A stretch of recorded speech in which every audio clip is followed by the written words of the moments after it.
muy buenas tardes a todos, compañeros. Espero que les haya ido muy bien en este mini puente que tuvimos, pues festejando a nuestro México. Recordando que México lo hacemos todos, ¿verdad? No importa el gobierno que esté, si estamos de acuerdo o no con cierto régimen o con ciertos sistemas gubernamentales. Lo importante es nuestro país y es tan importante como el que ustedes estén aquí, que están haciendo un esfuerzo, pues por seguir capacitándose, seguir aprendiendo algo, seguir trabajando en equipo, todos los que estamos ahorita presentes, pues simplemente que por nuestro país, ¿no? Pues bueno, vamos a empezar el tema del día de hoy, que es este cáncer en el trabajo. Miren, quiero empezar con esta imagen que se me hizo genial, que dice cáncer cero en el trabajo, porque es un tema por demás relevante. Punto número uno, la mayoría de esta enfermedad, la mayoría de los casos de cáncer laboral es una enfermedad que se puede prevenir. Es la primer premisa sobre el cáncer laboral. Si ustedes logran identificar procesos, sustancias químicas, susceptibilidades o cosas en particular que puedan generar cáncer laboral, señores, lo pueden prevenir. Y si ustedes previenen específicamente esta enfermedad, pueden salvarle la vida a sus colaboradores, considerando que el cáncer es una patología pues que tiene mal pronóstico, es una patología que tarde o temprano va a invalidar o va a incapacitar a nuestros colaboradores.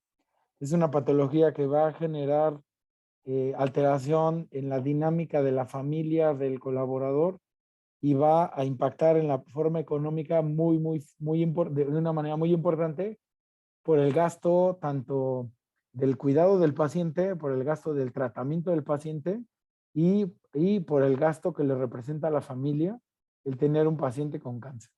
Entonces, finalmente, el desafortunado desenlace de esta enfermedad, pues es la muerte, y no solo termina con la muerte del trabajador, sino con todo lo que implica alrededor de su familia, el impacto a la empresa, si va a haber ST9, sanciones económicas, si va a haber inspecciones, ¿no? Por la secretaría, etcétera, ¿no? Entonces, bueno, pues es un tema por demás importante y muy interesante para discutir.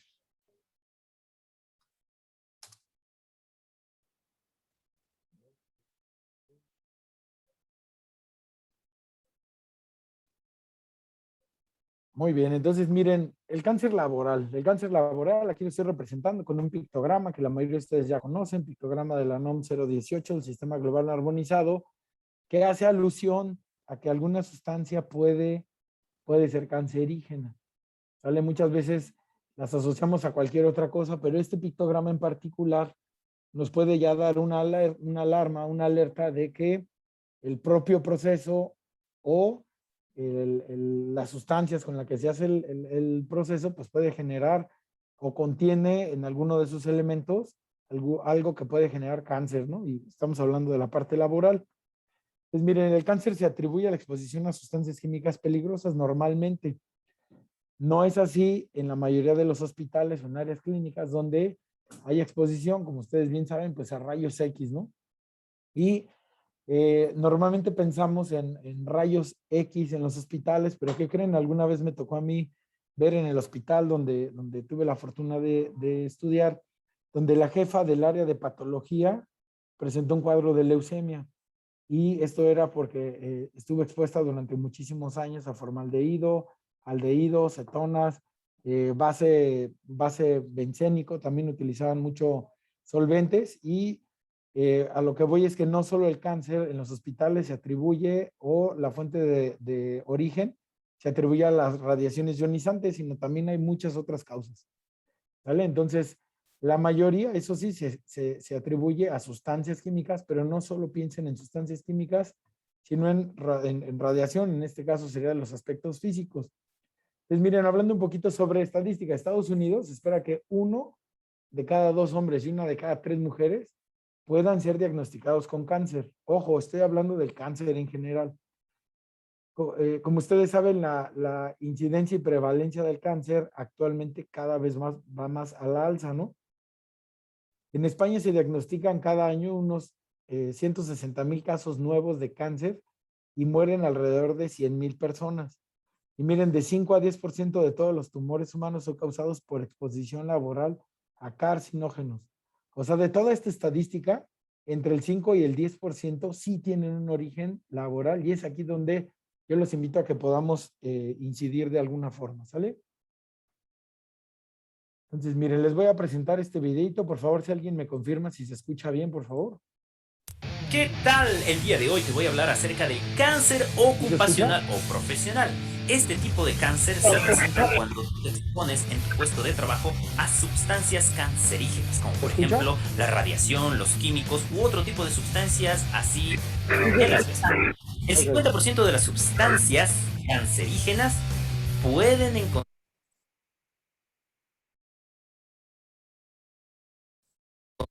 encontrarse en el ámbito laboral. Es un dato muy importante. Según la segunda edición del Atlas del Cáncer de la Sociedad Americana del Cáncer, plantea que cada año más de 14 millones de nuevos casos de cáncer se reportan a nivel mundial. Y la proyección hacia el 2030 es un poco deprimente, pues el número de casos se incrementa. ¿A cuánto? Casi 22 millones de casos de cáncer. Rushton y colaboradores estimaron que 5.3% de todas las muertes por cáncer en el Reino Unido se debían a exposiciones ocupacionales.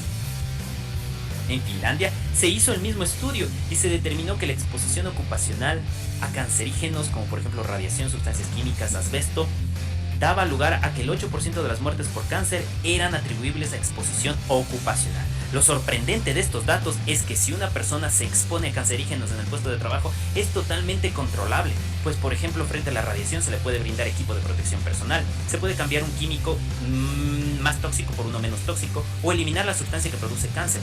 En este caso, por ejemplo, el asbesto casi ya no se lo utiliza y es una sustancia comprobada cancerígena. Philip J. Landringham propone que la mejor forma de prevenir el cáncer ocupacional es haciendo prevención primaria, es decir, evitando que el trabajador se exponga a una sustancia química cancerígena o a una sustancia en general cancerígena. Esto ha disminuido el número de casos de cáncer, ha salvado vidas y ha ahorrado miles de millones de dólares.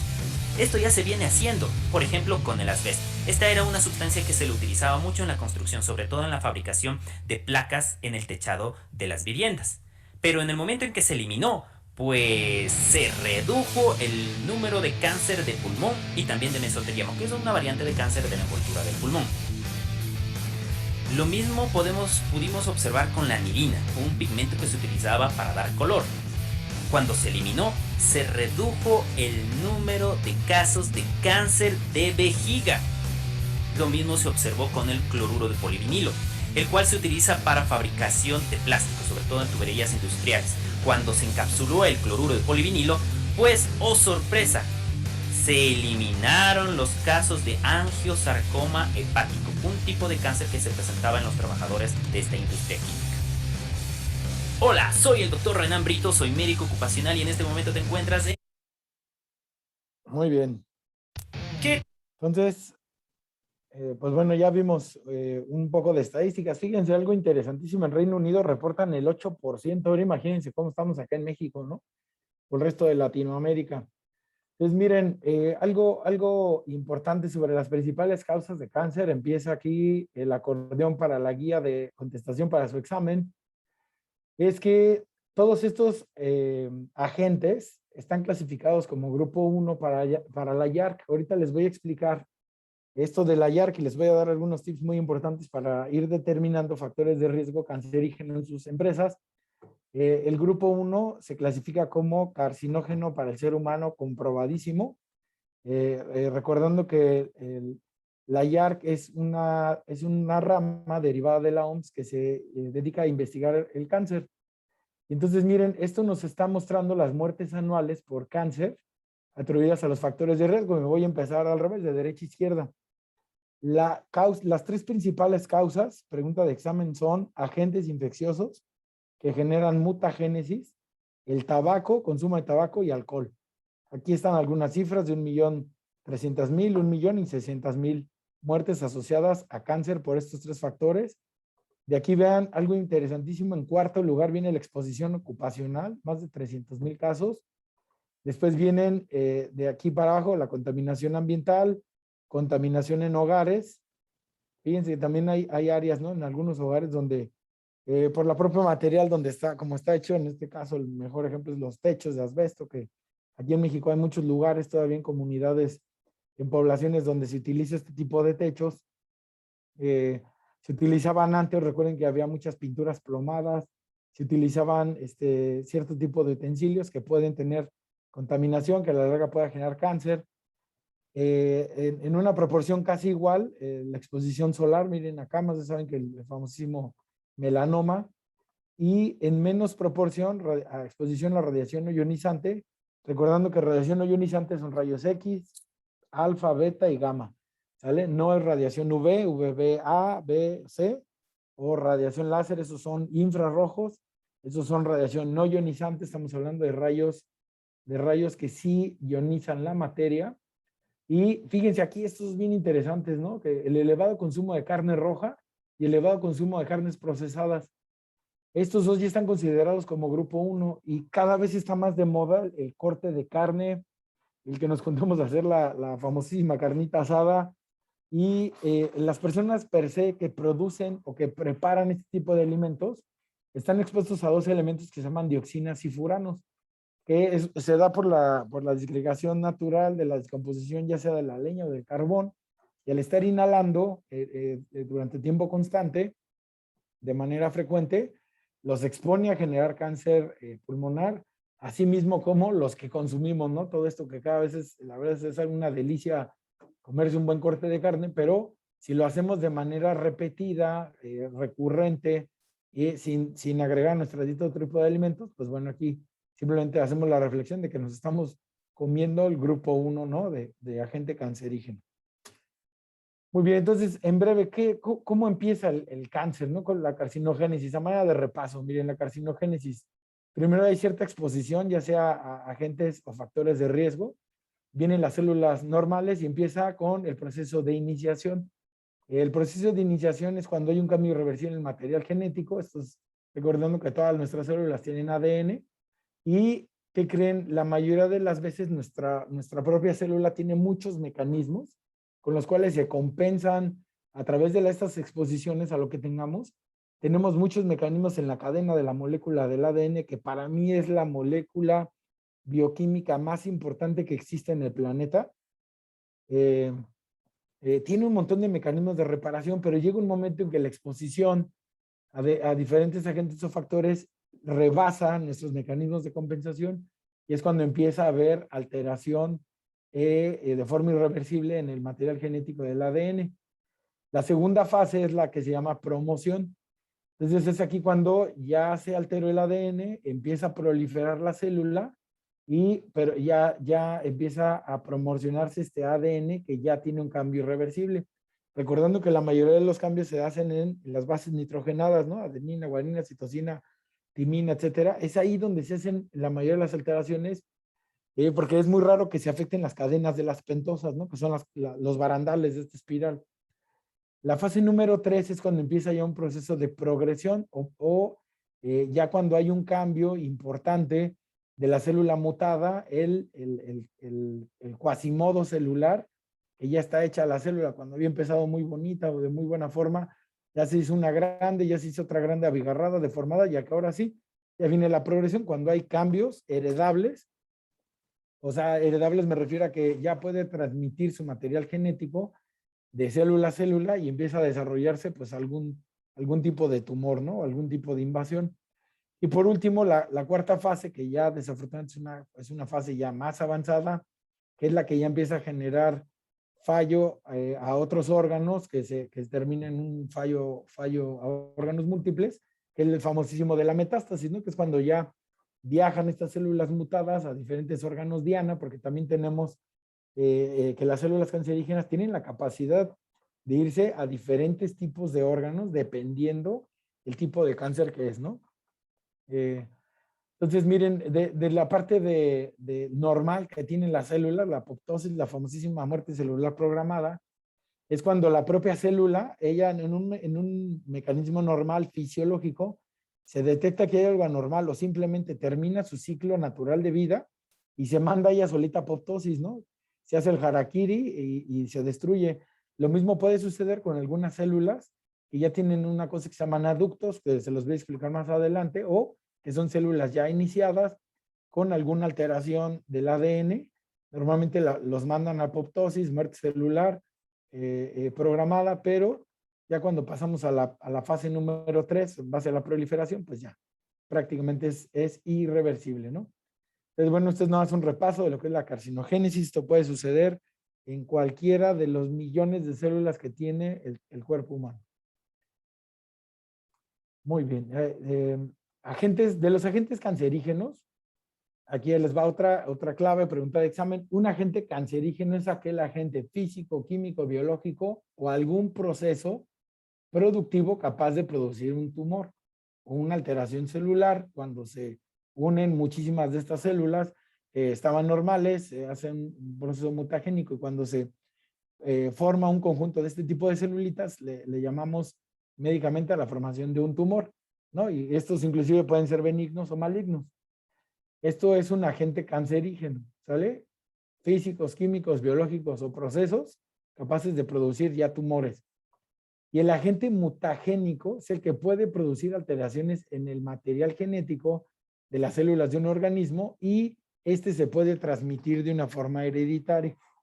El agente mutagénico es aquel que altera, les voy a dar un ejemplo, principalmente, por ejemplo, a las gónadas, ¿no? Espermatozoides, ovarios, y estos pueden tener alguna alteración que al momento de que se empieza a dar la concepción, ya va ese material genético alterado y puede generar malformaciones, ¿no? Como el famosísimo caso de la talidomida en los años 60, ¿no? Un antiemético que se le daba a muchísimas mujeres que estaban embarazadas. Recordemos esa época, el auge de los hippies, ¿no? Y generaba focomelia, amelia, que es la ausencia de brazos, piernas, espina bífida. No era oculta, era una espina bífida ahí salida, prácticamente se les veía ahí la médula espinal a estos niñitos, ¿no? Entonces, unas malformaciones terribles. A estos se les conocen como agentes mutagénicos, ¿sale? Y miren, nada más aquí para empezar a enlistar algunas cosas, ojalá y ninguno de ustedes tenga en sus áreas de trabajo, y si sí las tienen, pues no pasa nada, simplemente vamos a actuar para prevenir. De los principales agentes cancerígenos reconocidos, miren, polvo de maderas duras, ¿no? Aquellos que trabajan con tallando madera, cortando madera, carpinterías, que viven cerca de carpinterías. El cáncer que se puede generar es un cáncer en cavidades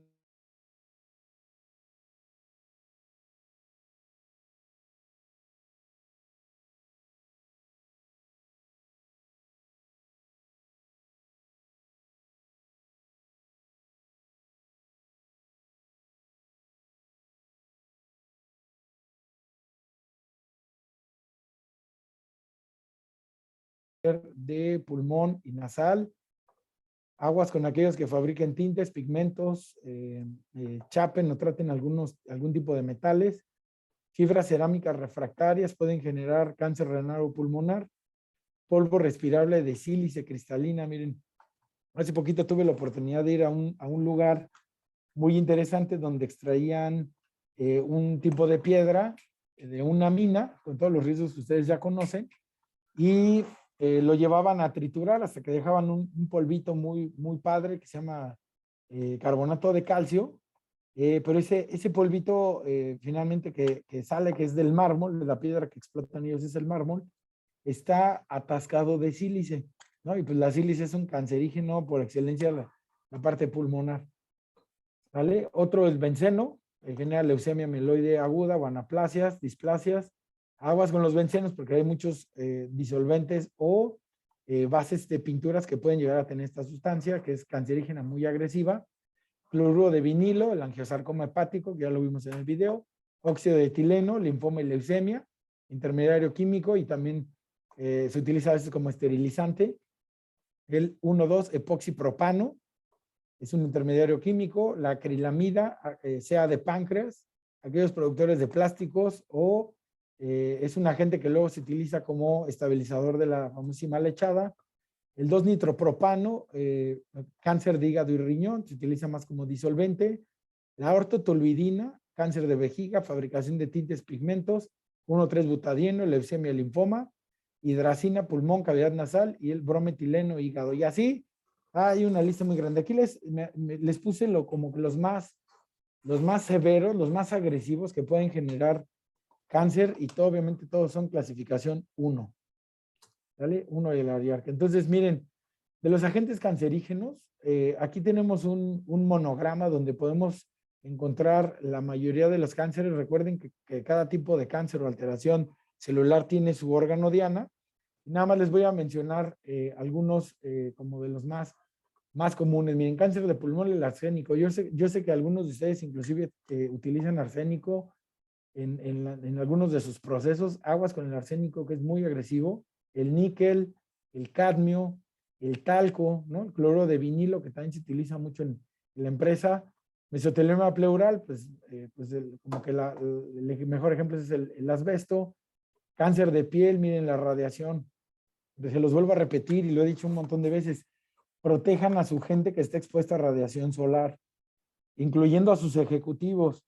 La mayoría de nuestros ejecutivos se van a jugar golf los fines de semana, viajan, cuando van a otros países tienen torneos, o su propio hobby es jugar golf. Y hay algunos reportes de incidencia de cáncer de piel en la parte de los lóbulos de las orejas en estos ejecutivos.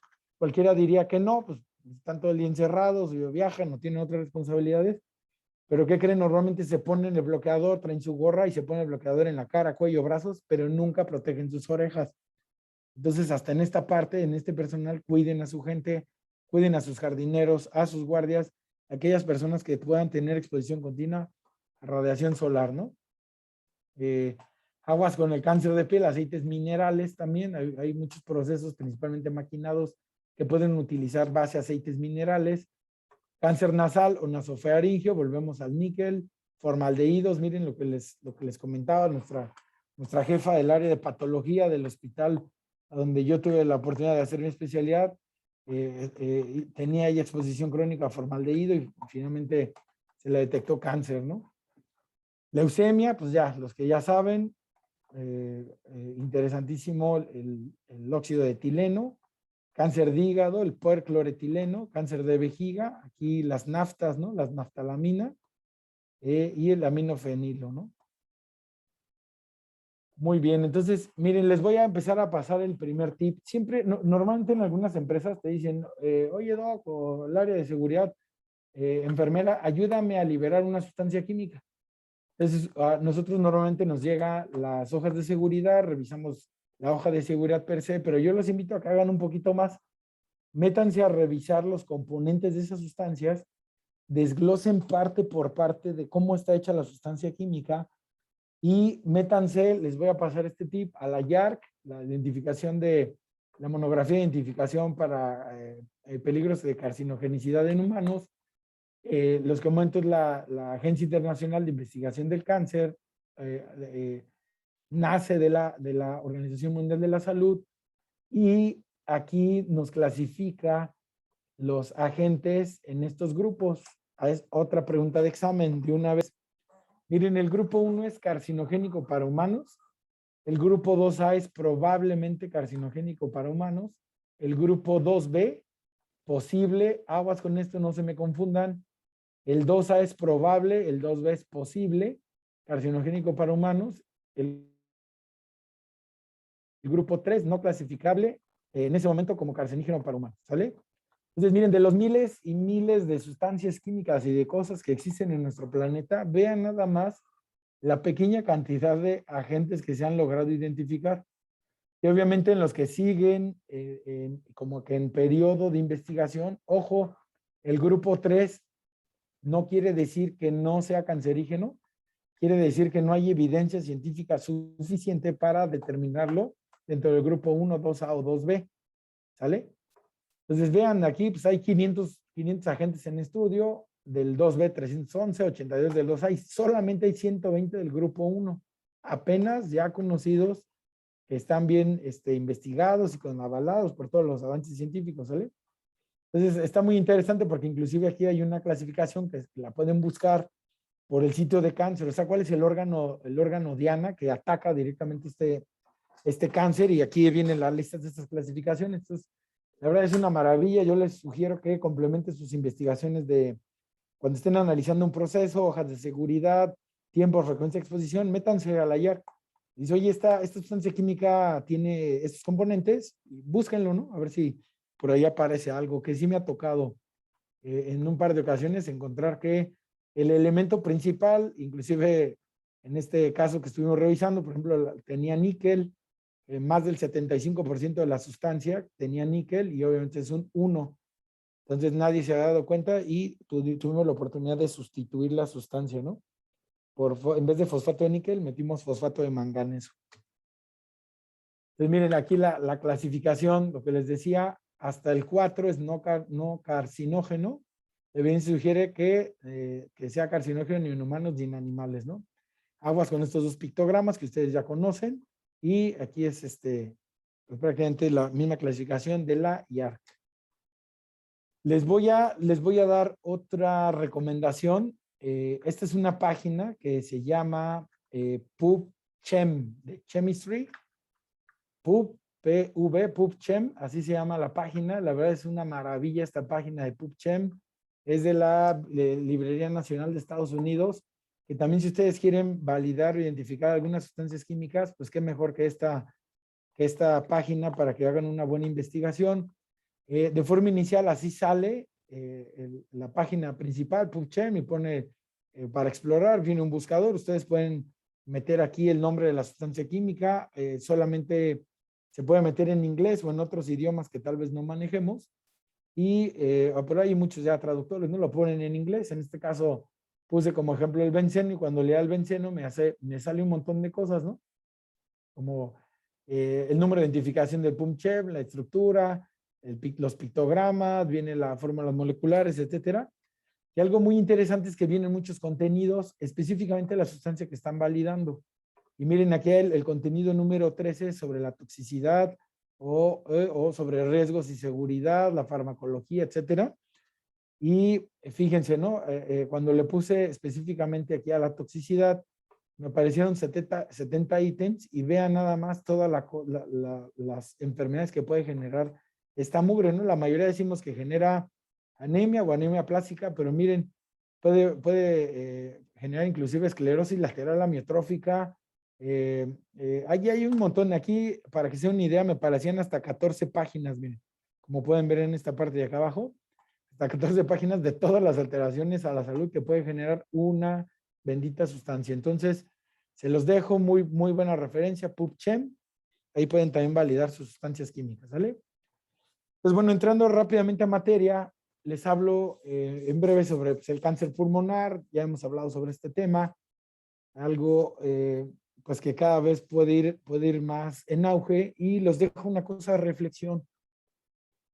No sabemos cuál puede ser el efecto que haya generado en nuestros pacientes post-COVID el exponerse ahora a una sustancia química, si los puede hacer o no más susceptibles a desarrollar este tipo de enfermedad.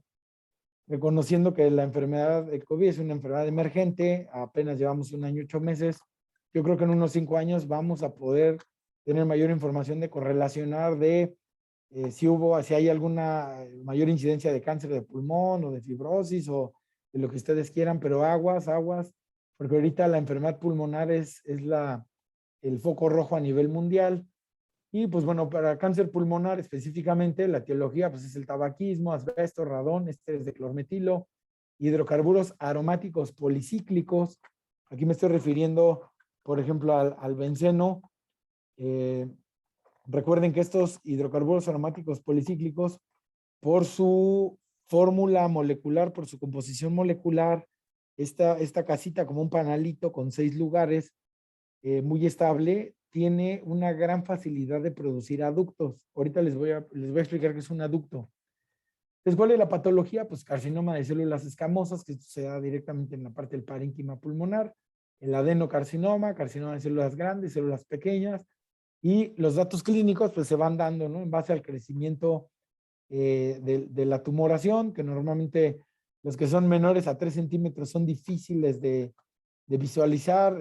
Saben que los pulmones están en la caja torácica, en la parte interna. Solo esto lo podríamos ver con rastreo a través de tomografía, resonancias o la famosísima PET, ¿no? La tomografía por emisión de positrones. Y conforme va avanzando el tamaño, pues cada vez va siendo más evidente, inclusive hacer una radiografía como una tumoración de 4 centímetros, ya podríamos ver la presencia de una masa en la parte del parénquima pulmonar y aguas con las cadenas ganglionares, ¿no?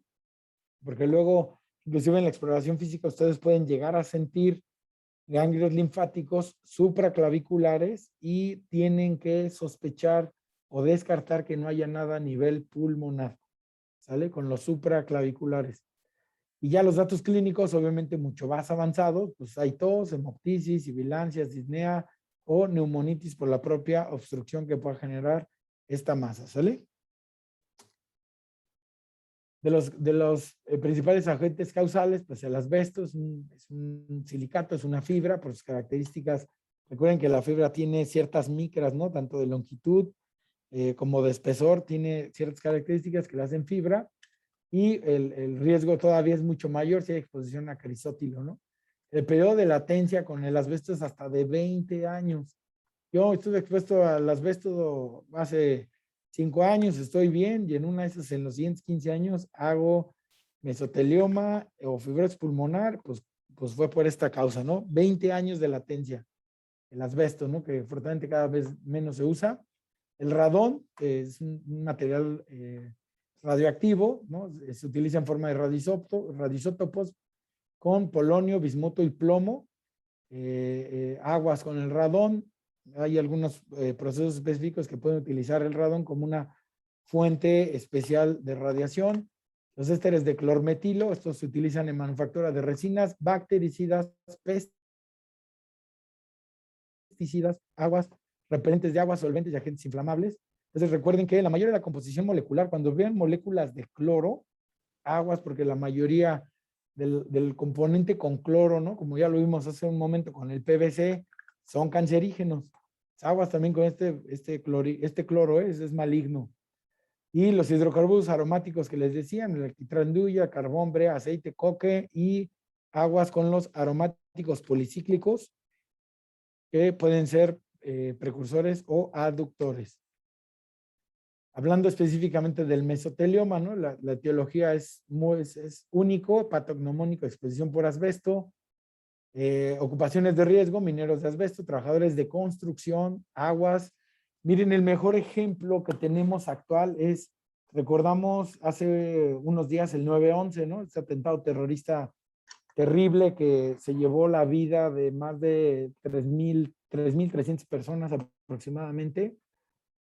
Y yo digo que a la fecha se han quedado cortos en el conteo de vidas que ha cobrado el 9/11, porque posterior al acto terrorista, cuando se cae, toda la gente que llega a hacer remolición de escombros estuvieron expuestos a muchísimo polvo y muchas personas siguen y seguirán falleciendo por la exposición a todo ese polvo que en algunos reportajes que ya están bien demostrados, les voy a recomendar que vean un documental genial que se llama Psycho, así como se escucha Psycho, de Michael Moore, que es un reportaje sobre el 9/11.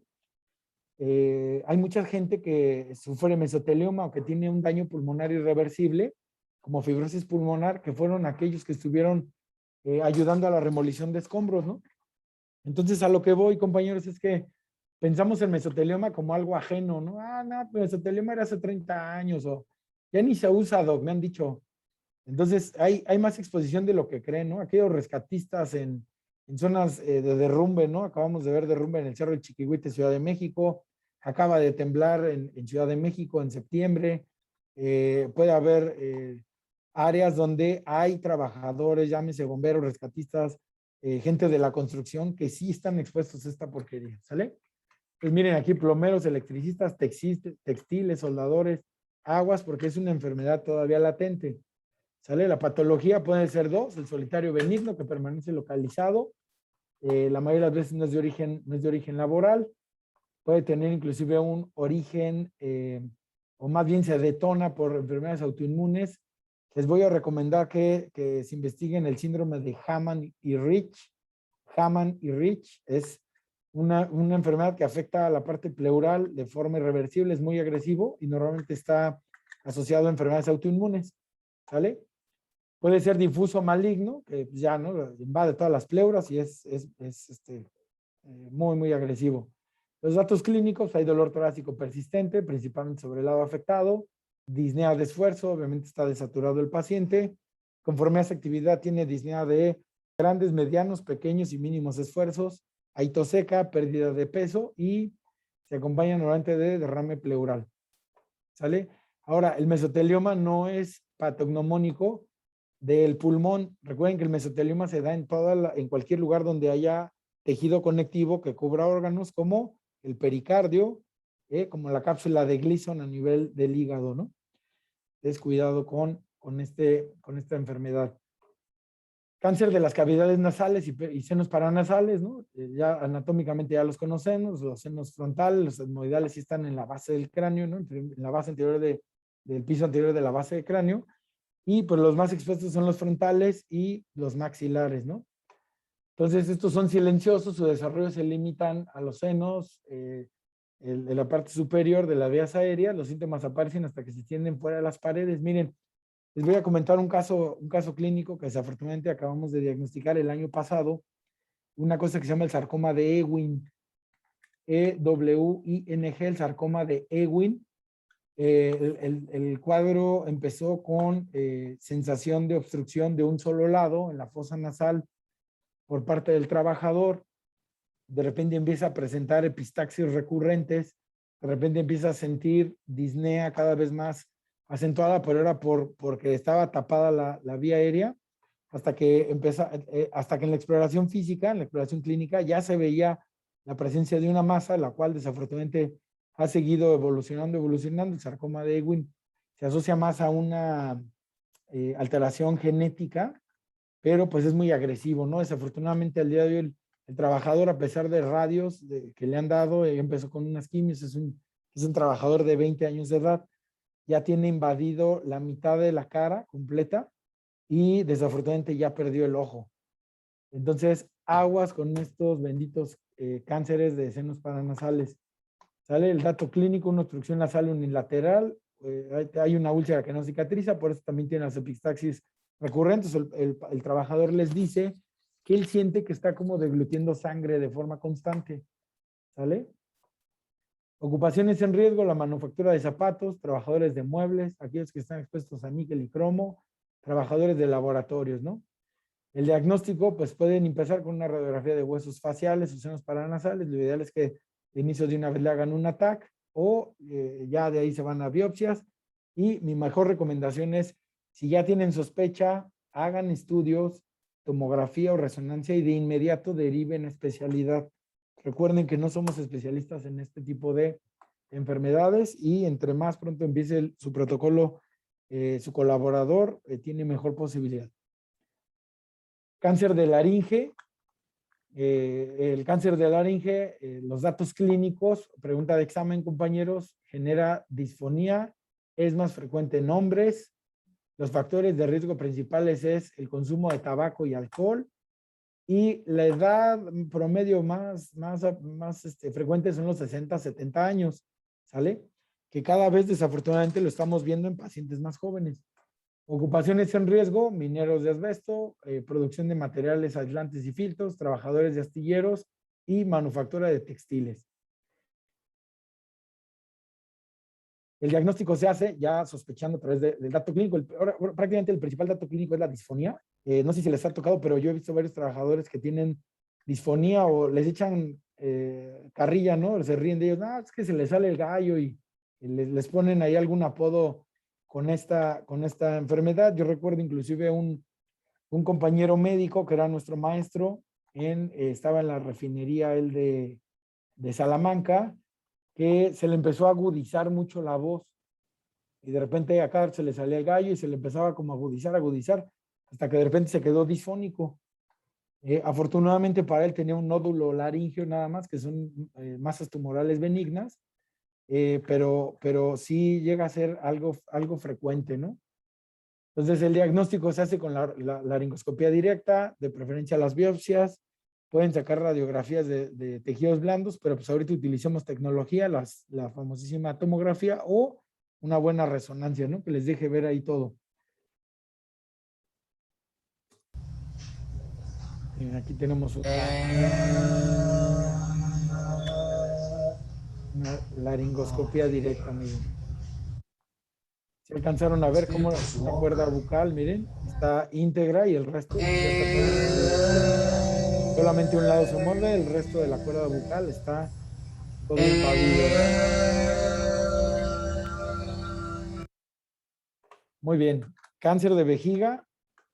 La principal etiología del tabaquismo, nuevamente, exposición a naftilamina o benzidina. Este sí es muy, muy característico. Órgano choque para la vejiga, exposición a estas dos sustancias. Datos clínicos, empiezan con hematuria macroscópica, que aquí ya no hay mucho que hacer. Hay irritabilidad en la vesícula, disuria, nicturnia, urgencia urinaria, aguas, compañeros, porque muchas veces sospechamos, o lo primero que pensamos todos es pues una infección de vías urinarias. Pero si su paciente tiene datos de vías urinarias, le dieron tratamiento, no hay mejoría, le hacen urocultivos, no aparece ningún bicho en el cultivo, se van luego antecedentes, ven que tiene antecedente importante de tabaquismo, o mejor o peor aún, si tiene exposición a sustancias que el órgano de choque para la vejiga, pues les está gritando el diagnóstico el paciente, ¿no? Entonces, cuidado con las aminas aromáticas que pueden ser inhaladas, ingeridas o absorbidas por la piel. ¿Sale? Hay diferentes estadios dependiendo la invasión y obviamente cuando ya atraviesa la serosa o llega a la parte muscular es cuando ya empieza a haber un microsangrado, lo vemos en gota de rocío, y es cuando ya puede aparecer el cambio en el tono de la orina o en la hematuria franca. Cáncer de hígado, el más común para la parte laboral es el angiosarcoma hepático. Su principal cancerígeno es el cloruro de vinilo. Aguas porque empieza con un dolor abdominal, el cuadrante superior derecho, el paciente empieza a perder peso y pueden tener hepatomegalia, ¿no? Obviamente porque la masa cada vez que va creciendo a nivel del parénquima hepático, pues va haciendo un mayor volumen en la parte del hígado y el diagnóstico normalmente se hace mediante una arteriografía hepática, biopsia, y pues el diagnóstico más sencillo que nosotros podemos hacer es pedir un ultrasonido, rastreo de hígado y vías biliares, descartar, ¿no? Que, oye, normalmente el ultrasonido te dice, hay una presencia de masa, y sobre esa masa, pues escala en el protocolo, ¿no? Un ataque abdominal, lo derivan especialista y él decidirá, ya viendo las imágenes, normalmente entran a biopsiar y ahí determinan el tipo de cáncer que es, ¿no? Y aquí mismo quiero hacer una pequeña reflexión sobre la cirrosis, recordando que la fibrosis hepática termina normalmente en cáncer, ¿sale? Además de todo lo malo que produce la propia cirrosis per se, la cirrosis hepática puede generar cáncer, ¿no? El famosísimo carcinoma hepático. La principal causa de cirrosis hepática en México, compañeros, ya no es el alcoholismo. La mayoría de las veces decimos, tiene cirrosis hepática o mi padre falleció por cirrosis y de automático el personal de salud lo asociamos a consumo de alcohol. Compañeros, ya no esta es la causa, ¿eh? La causa número uno, ¿cuál creen que es? La obesidad. La obesidad es la causa número uno de cirrosis hepática, porque la obesidad lleva de la mano la dislipidemia, y la dislipidemia es la principal causa de cirrosis hepática y por lo tanto puede generar carcinoma hepático, recordando que el carcinoma hepático hace metástasis de forma maravillosa a los pulmones o al cerebro. Considerando, pues imagínense la cantidad de sangre que maneja el hígado, ¿no? Entonces, aguas con esto. Cáncer de la piel, otra pregunta de examen. ¿Existe un cáncer o una alteración en la piel que es el no melanomatoso, o sea, no a expensas del melanina? ¿Sale?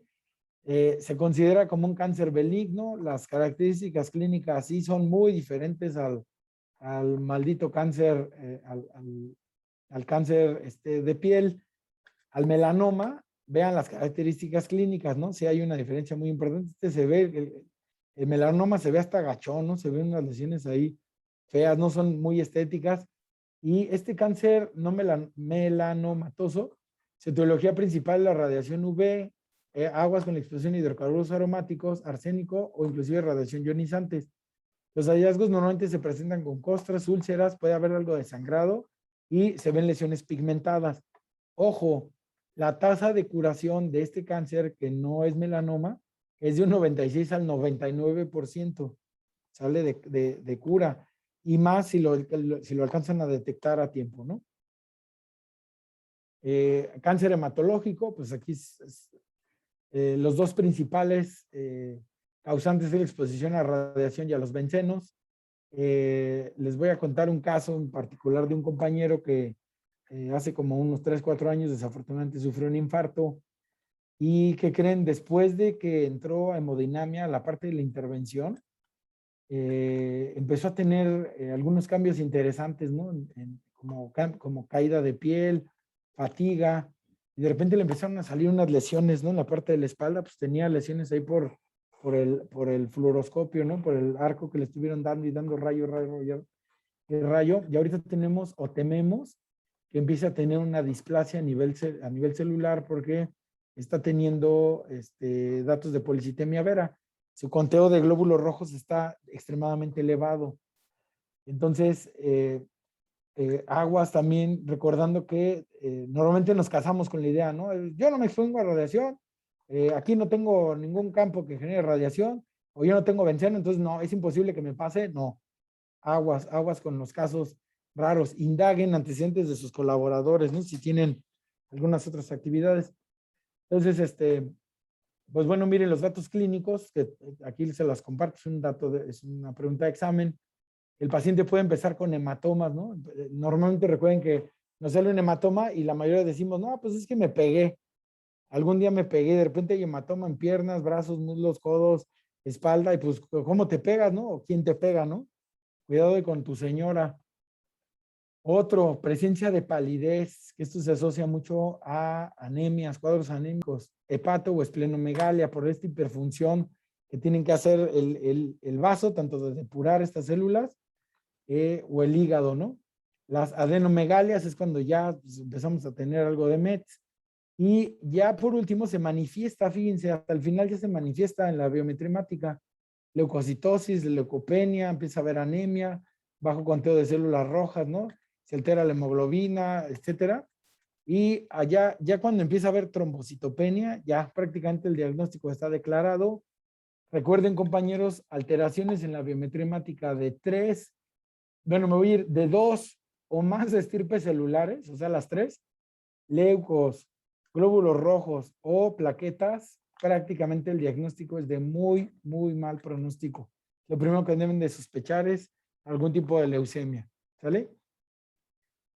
De los síntomas principales, ¿no? Pues hay pérdida de peso, fiebre, la mayoría de la fiebre se da nocturna, puede haber presencia de infecciones recurrentes, ¿no? Se asocia más a leucopenia, debilidad muscular, dolor en huesos y articulaciones, es muy característico de este tipo de alteraciones cuando son hematológicas, pérdida de apetito, fatiga, puede haber edema porque se tapan los ganglios linfáticos, hepatoespleno, y en la piel hay sudores nocturnos, facilidad para sangrar o herirse y manchas violáceas, ¿no? El tratamiento, además de las quimios, radios, que es terrible, pues se puede intentar un trasplante de médula ósea, ¿no? Y dependiendo del tipo de leucemia, y la evolución y la edad y los antecedentes del paciente, pues ahí podría tener él un pronóstico. Entonces, miren, quiero hacer una pausa aquí sobre algo bien interesante, que son los factores de riesgo principales pues, para tener cáncer. Ya se los había dicho, pero quiero hacer un énfasis muy, muy importante porque la mayoría de nosotros, del personal de la salud, la realidad es que pues, nos gusta comer bien, nos gusta comer carnita, nos gusta chelear, somos sedentarios, todavía por ahí hay muchos que conozco que fuman, etcétera. Entonces, recuerden que factores de riesgo clave para el cáncer, ya llámese ocupacional o no, son el sobrepeso y la obesidad, el sedentarismo, el consumo de carnes rojas, consumo de carnes procesadas, aquí háblese de hot dogs, embutidos, chorizo, chistorras, salchichas, tocino es 1 para la YARC, carnes cocidas a temperaturas muy altas, ¿no? Como aquellas fritas asadas a la parrilla es 1, y nos está recomendando que el consumo de 50 gramos al día incrementa el riesgo del 18% de tener cáncer de colon, ¿sale? Así como el consumo de bebidas alcohólicas, ¿sale? Entonces, nuestra realidad es que sí, sí nos gusta la buena vida, nos gusta comer muy bien y esta diapositiva, compañeros, colegas, estimados míos, es para ustedes. Obviamente lo pueden reflejar, ¿no? En el estilo de vida que tengan cada uno de nuestros colaboradores, pero es una invitación más personal a todos nosotros de nuestro autocuidado, ¿no? Entonces, vamos a cambiar un poquito el tema y vamos les voy a tratar de explicar una cosa bien interesante que se llaman los disruptores endocrinos. Miren, ¿qué son los disruptores endocrinos? Son químicos que son capaces de mimetizarse con algunas hormonas y alteran el funcionamiento del cuerpo. ¿Qué es esto de la mimetización de hormonas? Miren, los disruptores endocrinos, voy a hablar específicamente de los hidrocarburos aromáticos policíclicos, que simplemente están presentes en una cantidad enorme en ciudades contaminadas. Cada vez que nuestros vehículos sacan material de combustión de las gasolinas, están arrojando hidrocarburos aromáticos, ¿sale? Como ustedes ya saben, hace algunos años ya se le quitó el plomo a las gasolinas, ya se le quitó la base benceno a nuestra gasolina, pero de todas formas tienen anillos de hidrocarburos aromáticos que salen a través de la combustión de los vehículos. Ahorita solamente voy a hablar de los vehículos, de la contaminación que generan los vehículos. Entonces imagínense cuánta mugre estamos inhalando y va inmerso la producción de disruptores endocrinos. Además de que los podemos encontrar en productos de uso cotidiano, aceites, cremas, shampoos, jabones. Hay muchas cosas que son disruptores endocrinos. Afectan a la salud porque sí se asocian a cáncer, como hay alteración hormonal, puede haber obesidad, infertilidad, que desafortunadamente cada vez es más común, inclusive puede desarrollar enfermedades ya hereditarias, asma, etcétera, ¿no? Entonces, miren, se han detectado actualmente más de 1000 químicos que tienen la capacidad de hacer esta alteración y los estudios han encontrado en muestras biológicas el 95% de los residuos de estos disruptores. Aquí, desafortunadamente, la única recomendación que nos haces dice, no hay que alarmarse, mantengamos un estilo de vida saludable. Yo les diría, no nos alarmemos, pero sí nos ocupemos. Tuve la fortuna de tener un gran maestro, el doctor Francisco Mercado Calderón, que para mí es uno de los mejores toxicólogos que tenemos en el país a nivel nacional. El doctor Calderón era el director del Departamento de Toxicología Industrial de Pemex. El doctor Calderón en alguna ponencia una vez que nos dio una cátedra genial de disruptores endocrinos, nos comentaba, miren, los hidrocarburos aromáticos tienen la forma molecular de los precursores de las hormonas sexuales, como son la testosterona y los estrógenos. Cuando expusimos a diferentes concentraciones de humo a diferentes especies, empezamos a feminizar a las especies. Y esta feminización se daba tanto a nivel endocrino con niveles más altos de estrógenos y progesterona en muchas especies masculinas. Esto llevaba a que las especies obviamente empezaran a tener infertilidad, menor ganas de apareamiento y inclusive al final de su estudio empezaron a encontrar conductas, pues podríamos decirle homosexuales, ¿no? Se los dejo de reflexión, compañeros. Esto ya es una realidad, ya está sucediendo. Inclusive el doctor tomaba como referencia grandes ciudades contaminadas como Guadalajara y Ciudad de México y aguas con esta parte de los disruptores endocrinos. Pues miren cómo funcionan. Entra el contaminante hormonal a través normalmente de la inhalación, se unen a los receptores de nuestras células, principalmente son receptores que pueden estimular la parte endocrina, compiten contra la hormona natural, aquí el contaminante quita la hormona natural, se pone el contaminante, bloquea el receptor y la hormona natural ya no puede hacer su función. Y aquí tenemos diferentes tipos de alteración. Uno, cuando ya interfiere a nivel de receptor, hay varios tipos de acción.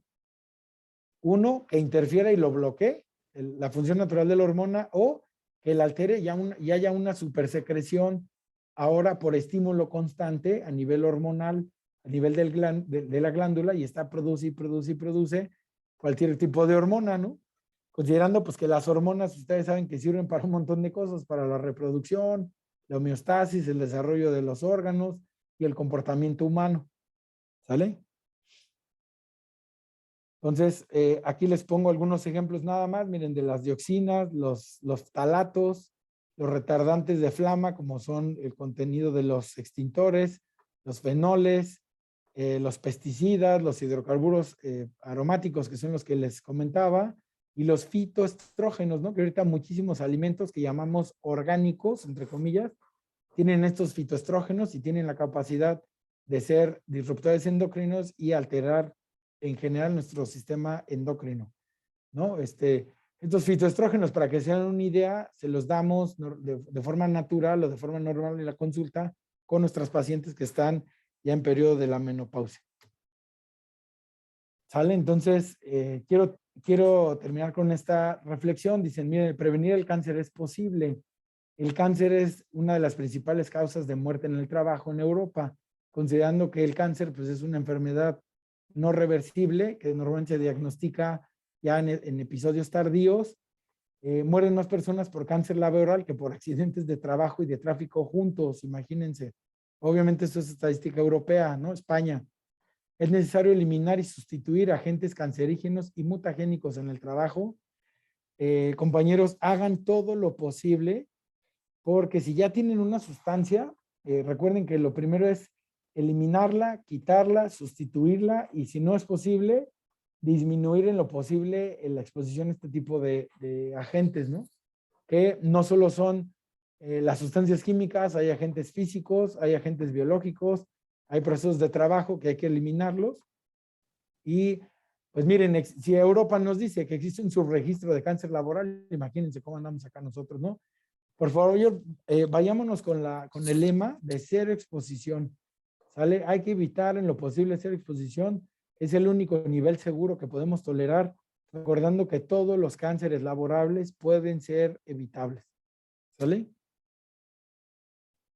Voy a tomar aquí un corte sobre esta enfermedad, sobre este tipo de enfermedades, y les voy a dar un breve repaso sobre algunas otras enfermedades, porque ya vamos a terminar esta sesión. Este módulo, que es el módulo 10, que fue un módulo largo. No sé si hasta aquí alguien tenga alguna duda.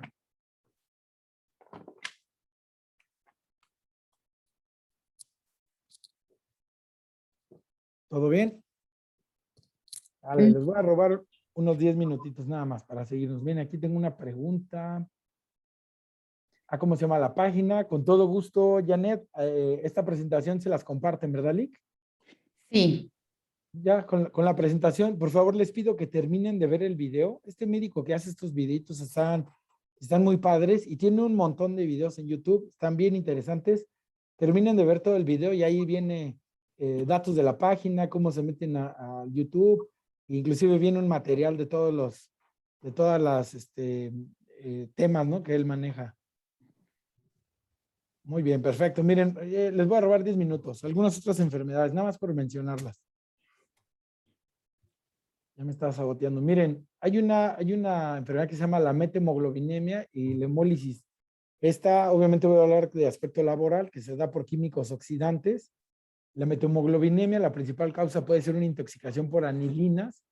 Generan episodios de methemoglobinemia. Miren, no sé si ubiquen este actor. Aquí en una entrevista, pues se ve hasta como de broma, ¿no? Se ve como si estuviera hasta maquillado, pero no, este actor tuvo esta enfermedad. Se les conoce como trabajadores azules, ¿no? Que es por la oxidación de la hemoglobina ferrosa férrica, y puede progresar una hemólisis aguda que es muy, muy grave. ¿Sale? Otra vez las anilinas, es una amina aromática y se usa en la fabricación de tintes y de caucho, y pueden generar clínicamente cianosis en labios y uñas, ligera hipoxemia de inicio en la oximetría, hay hemólisis con retis elevados, los reticulocitos se ven elevados, y esto termina desafortunadamente en policitemia y anemia hemolítica, ¿no? La presentación clínica. Aguas con las anilinas, y vuelvo a insistir. Hemólisis asociada a exposición a metales pesados, miren, arsénicos, plomos, mercurios, cobres, antimonio. Aquí les voy a hacer les voy a contar una analogía bien interesante. Todos hemos visto alguna peli o hemos leído el libro de Alicia en el País de las Maravillas, y hay un personaje muy peculiar que a muchas personas les gusta, que es el sombrerero loco, ¿no? El sombrerero loco, compañeros, el autor lo saca recordando que en esa época había mucha gente que utilizaba el sombrero de bombín. Para darle el acabado a este sombrero, se le sumergía en un baño de mercurio. El problema es que cuando las personas utilizaban este sombrerito, que se ve padrísimo, un sombrero muy elegante, cuando estaban expuestos a la temperatura normal en el medio ambiente, el mercurio se empezaba a disolver y empezaba a generar vapores de mercurio. El mercurio tiene por excelencia afinidad al sistema nervioso central y simplemente deschavetaba a las personas.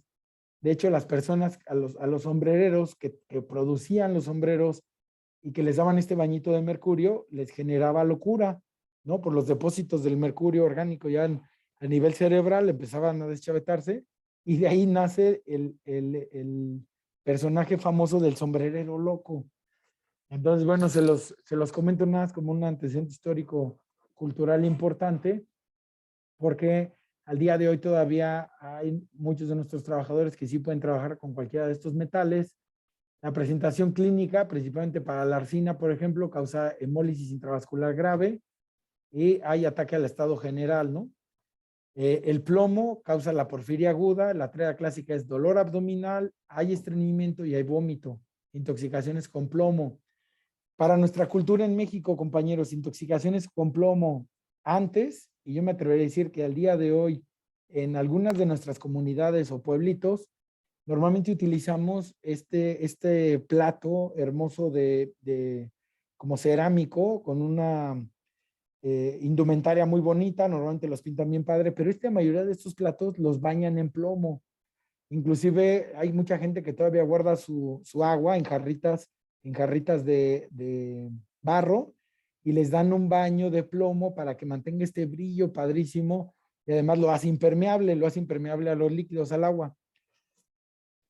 A la mayoría de la gente que come normalmente en este tipo de elementos, les dura muchísimo sus platos y sus vasijas de barro, pero como tienen un bañito en plomo, basta con que las expongamos a un pH alto, ácido. Les voy a dar un ejemplo como cuando nos sirve nuestro pozolito en estos platitos mexicanos tradicionales padrísimos, y al plomo y a nuestro pozolito le echamos ahí medio kilo de limón, ¿no? Para que sepa rico, para que amarre. Cuando exponemos este bañito de plomo en este tipo de instrumentos, el plomo se libera y podemos estar generando intoxicación crónica a este elemento que es el plomo. ¿Sale? Pues también se los dejo ahí a manera de reflexión. Aguas con esto, pues el tratamiento, más allá de la hidratación y la transfusión, pues ya nos podemos meter en quelantes y otras cosas que son tema de la clase que viene, que es toxicología, ¿no? Les hablo en breve de la intoxicación por monóxido de carbono, que tengan cuidado con operadores de maquinaria y brigadistas. Es pregunta de examen: el monóxido de carbono es un gas no irritante, incoloro e inodoro. ¿Sale? El CO, el monóxido de carbono, no huele, no se siente nada, no se percibe nada. Esto es un asfixiante simple, produce carboxihemoglobinemia, la cual disminuye la saturación de oxígeno. Simplemente llega el monóxido de carbono junto con el oxígeno, desplaza el oxígeno de su lugar, lo quita, lo saca, le dice quítate, yo voy primero, y se mete directamente en los eritrocitos, generando intoxicación por monóxido de carbono. Los datos clínicos son dolor de cabeza, náusea, vómito, mareo, cansancio. Obviamente esto está muy asociado a la hipoxia. Empieza a haber letargo, confusión, puede haber desmayos y alteraciones visuales hasta generar la muerte por asfixia. Recordando que el monóxido de carbono es un asfixiante simple. ¿Cuál es el tratamiento? Pues retirar, evitar la fuente de exposición, dar oxígeno a altos flujos, altas concentraciones, y de ser necesario, oxígeno hiperbárico, ¿no? Por cierto, yo les pregunto y les pido como amigo, si ustedes conocen, si en Querétaro tenemos alguna cámara hiperbárica en algún hospital. Lo desconozco, y si me ayudan a aclararlo, se los agradecería. En Ciudad de México hay muchos lugares. La anemia plástica, ocasionada por benceno, radiación, se da alteración en la médula ósea y se va produciendo cosas que ya hablamos, ¿no? Hay alguna causada por fármacos, seguida de ambientales y laborales. Gripe aviar, compañeros, en el estado de Querétaro tenemos lugares donde se cultivan, producen y cosechan pollos. Ustedes saben, famosísimas granjas de Pilgrims, y hay un montón de granjas locales alrededor de nuestro estado. Pueden generar una enfermedad que se llama influenza tipo A. Las aves silvestres son el reservorio principal. H5N1 es el virus de la gripe eslábil y es bien aceptado. Puede presentar alguna variación antigénica y el tratamiento ya conocido es amantadina, rimantadina y el famosísimo oseltamivir o Tamiflu, ¿no? Pero compañeros, esto es una enfermedad laboral. Tenemos la brucelosis, se transmite a los humanos mediante el contacto de animales de granja que pueden estar infectados por esta enfermedad, principalmente ganado, cabras, ovejas, cerdos y perros, o por consumo de productos lácteos sin esterilizar o sin pasteurizar. Ocurre por contacto con mucosas de piel o tejidos de los animales que estén infectados por esta bacteria, y el hallazgo, pues se puede cultivar la bacteria en sangre, se pueden detectar también anticuerpos. Aguas con el cuadro clínico, porque pues, ahorita todo es COVID, ¿no? Puede sospechar con fiebre abundante, sudoraciones, malestar general, hay debilidad y acaba con una infección sistémica, ¿no? Que se puede tratar. Por último tenemos la hepatitis B. Quise abordar también esto por todo nuestro personal, médico, enfermería, paramédico, que sí pueden exponerse a esta mugre. Personal susceptible, número 1, trabajadores de salud, compañeros, siempre su protección es lo más importante. También se da en personal de laboratorios, aquellos que están en seguridad pública, ¿no? Los datos clínicos, la sangre contiene títulos más grandes de este virus. Puede permanecer durante un mes, inclusive miren en superficies secas a temperaturas ambientes. Aquí quiero hacer una pauta. Es obligación de todos nosotros, personal de salud, que nos estemos haciendo un muestreo semestral o mínimo anual de core de hepatitis B. Antígenos de superficie, core viral para hepatitis B. Es obligación porque además se los puede auditar la Secretaría de Salud. ¿Sale? Entonces, a toda su gente que tenga, el personal de salud que esté expuesto a cualquier tipo de líquido o secreción, es importantísimo que les hagamos este tipo de estudios, ¿no? El de core o el de superficie, los antígenos de hepatitis B. Otra cosa, se los paso como tip, hagan muestreo de superficies inertes de sus lugares donde atienden a su gente. Si tienen algún lugar de toma de muestras, donde está su charolita de curación, donde está su mesita de exploración, tomen en un laboratorio y hagan muestras de superficies inertes, porque la COFEPRIS en alguna auditoría también se los puede pedir. ¿Sale? Aguas porque el mayor del 50% de las infecciones son asintomáticas. El tratamiento se da pues a través de la bendita vacuna contra hepatitis B, que espero que todo el mundo ya la tenga, y si no, pónganse sus refuerzotes. Y también hay inmunoglobulina de hepatitis B, pero esta se da más cuando ya el paciente o alguno de ustedes está infectado, ¿no? Es lo que tenemos que evitar a toda costa. 5 cosas que debes saber sobre la tuberculosis. Cualquiera puede tener tuberculosis. Las bacterias de la tuberculosis se transmiten por el aire cuando una persona con esta enfermedad habla, tose o canta. La tuberculosis no es una enfermedad del pasado. Los CDC estiman que hasta 13 millones de personas en los Estados Unidos tienen una infección de tuberculosis latente. Las personas con infecciones de tuberculosis latente no tienen síntomas y no pueden transmitir las bacterias de la tuberculosis a los demás. Sin embargo, sin tratamiento, entre el 5 y el 10% de las personas con infección de tuberculosis latente desarrollan la enfermedad de tuberculosis en algún momento de sus vidas. Para algunas personas, el riesgo es mucho mayor. La tuberculosis puede ocurrir en cualquier lugar. En los 50 estados hay casos de tuberculosis. Las infecciones de tuberculosis latente pueden tratarse. El tratamiento de la infección de tuberculosis latente es eficaz y puede prevenir el desarrollo de la enfermedad de tuberculosis. Hazte la prueba si estás en riesgo de infección de tuberculosis. Es importante si estás en riesgo de presentar una infección de tuberculosis, debes hacerte la prueba de detención y recibir tratamiento si tienes la enfermedad. Juntos podemos ponerle fin a la tuberculosis en los Estados Unidos. Obtén más información sobre la tuberculosis en www. Muy bien, entonces, pues otra vez, compañeros, les hago la reflexión a todo el personal de salud, si en algún momento se han hecho alguna prueba para ver si no tenemos tuberculosis. ¿Por qué? Pues porque estamos expuestos, ¿no? Personal médico, trabajadores de laboratorios, centros refugiados, albergues, instituciones, pues aquí yo hago énfasis en ustedes, en nosotros, ¿no? Personal médico. Muchas veces decimos, no, los ingenieros de seguridad no tienen nada que ver. Compañeros, los ingenieros de seguridad son nuestros segundos compañeros. Cuando hay un evento, están ahí con nosotros, están ahí durante el evento, durante el accidente, están con la gente, conviven con paramédicos, con bomberos, con un montón de personas que pueden estar expuestas a este bicho. ¿Sale? Aguas con la tuberculosis. Sí hay tuberculosis y sí es frecuente el que haya este tipo de enfermedades.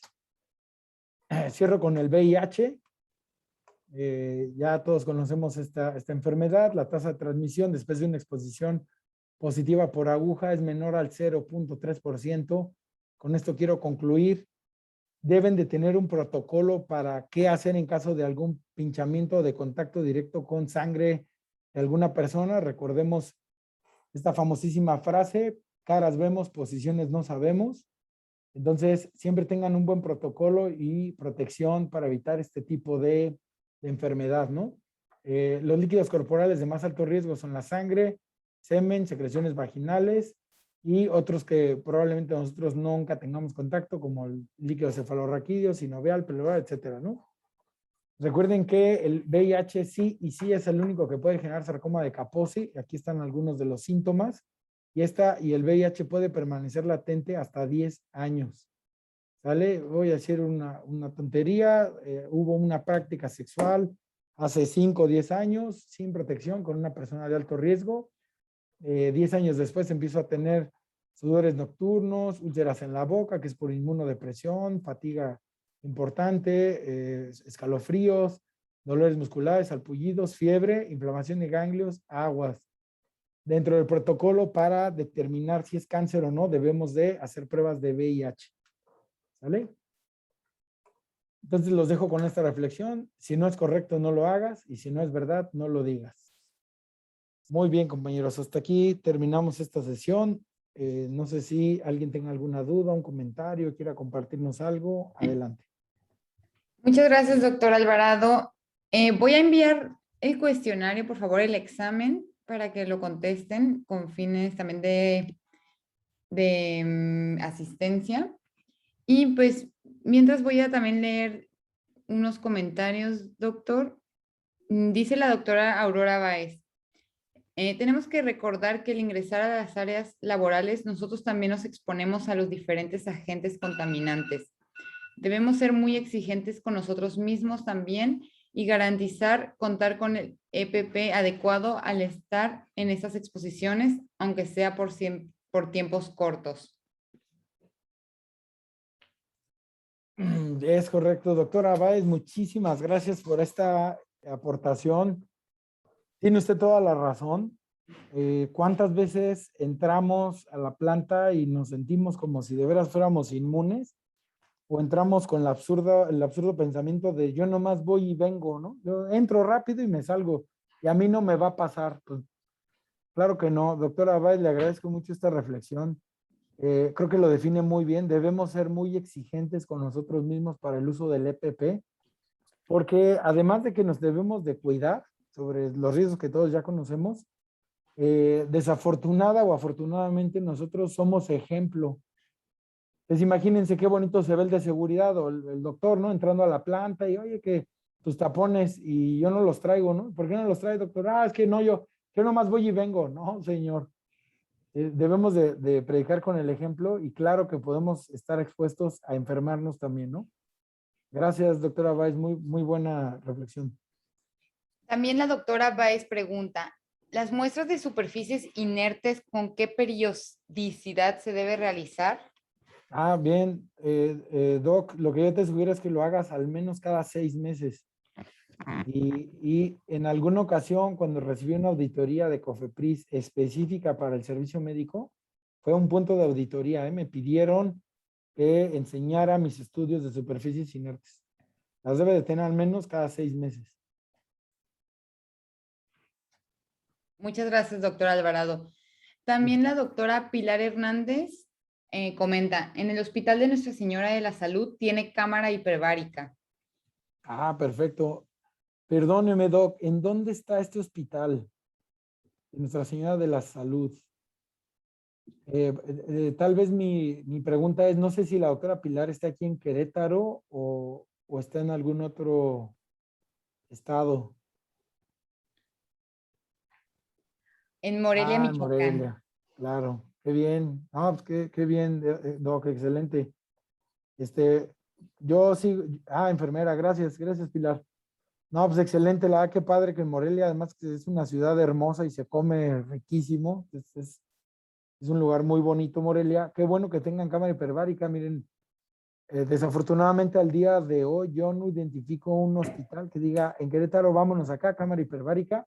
Recordando que la cámara hiperbárica no solo se utiliza en padecimiento pulmonar, sino que también, por ejemplo, en paciente quemado, yo veía mucho el tratamiento con cámara hiperbárica en el Instituto Nacional de Rehabilitación y les iba muy bien a los pacientes. Se puede utilizar en quemados, como tratamiento también de cualquier padecimiento pulmonar, como parte de rehabilitación y fisio. Entonces, pues tiene un impacto importante. Ojalá que alguno de nosotros sepamos de aquí en Querétaro y si no, pues ya sabemos aquí no tan lejos en Morelia. Gracias, Pilar. También comenta que el hospital es de beneficencia, así que las sesiones no salen tan caras con estudio socioeconómico. O sea, aparte de todo ese hospital, no, pues está genial. Qué padre. Ojalá no. Miren, yo he oído un rumor de que el ITO, el hospital de onco infantil que tenemos aquí arriba de Teletón, tiene cámara hiperbárica. No estoy seguro y aún así, pues creo que es en beneficio de esos niñitos, ¿no? Muy particular, pero pues sabemos todavía un montón de población. Yo creo que sería una obligación del IMSS y más por el estado de Querétaro, la cantidad de empresas que tiene, pues debería tener este tipo de tratamiento, ¿no? Que al día de hoy creo que no lo tiene, ¿no? Pues ahí no lo quedamos. Ahí no lo tenemos. Mire, qué bien. Pues no sé si alguien tenga alguna otra duda, que nos quiera comentar algún caso en particular. Les comentaba y voy a hacer mucho énfasis en mi último caso de cáncer, el sarcoma de Ewing. Es un chavo de 20 años que su pronóstico es muy malo. Ahorita estamos todavía discerniendo si es de origen ocupacional o no, pero ¿ustedes creen que a él le importa si es de origen laboral o no? Si es por su genética o es de veras por una exposición laboral, él tiene 20 años. Entonces, aguas con estos casos. Estoy muy agradecido con la empresa que me invitó a entrarle a la investigación de este caso, pero pues estoy hablando de una persona de 20 años. Entonces, yo se los voy a seguir insistiendo, sean más agresivos en la prevención, ¿sale? Que es el pilar y es nuestro deber ser. Pues no sé, Lick, si les puedo ayudar en algo más.